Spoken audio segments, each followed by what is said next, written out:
Bonjour à l'ensemble de mes spectateurs. Si l'on se fie à Google, un héros est celui qui se distingue par ses exploits ou un courage extraordinaire. Au XXIe siècle, qu'est-ce qui fait un héros? Que ce soit dans la fiction ou dans la réalité, qu'est-ce qui définit réellement la valeur de l'héroïsme?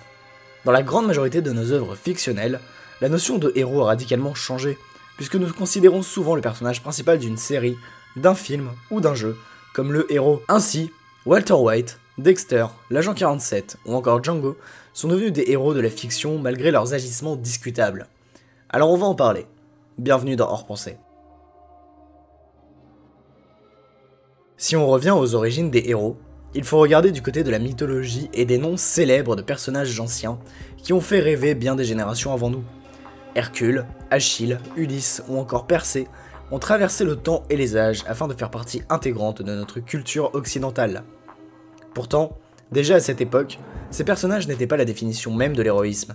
Hercule était un sérieux taré qui tuait pour le plaisir, Achille était un égoïste qui préférait voir des armées se massacrer plutôt que de se battre seul, Ulysse a condamné son équipage à la souffrance en jouant au plus malin contre un cyclope. Si on regarde, la définition mythologique des héros est erronée dès le début. En vérité, il faudra attendre des années après pour qu'apparaisse le concept de héros bienveillant, à travers un média que beaucoup connaissent, les comics. Des super-héros tels que Superman, Captain America ou encore Batman sont devenus avec le temps des exemples de justice et de morale, l'incarnation du devoir et du sacrifice.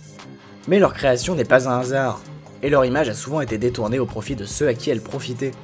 Un Superman anticommuniste durant la guerre froide, ou un Captain America contre les Vietnamiens ont vu le jour, servant de propagande au gouvernement afin d'influencer l'opinion de la masse.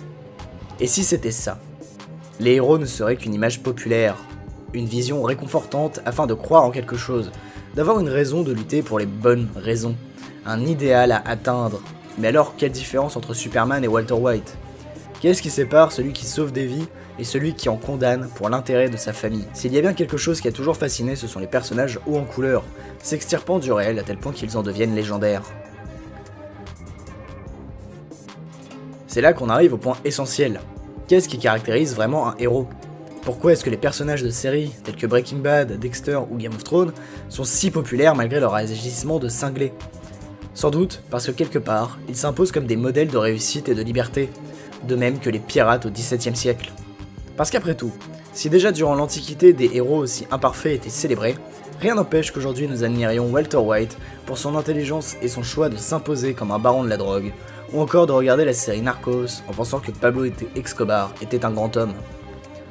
On a souvent tendance à négliger le poids d'une série ou de la culture populaire sur nos réflexions et nos idéaux, mais en vérité, une série romançant la vie d'un narcotrafiquant aura toujours plus d'impact qu'un livre d'histoire retranscrivant la réalité.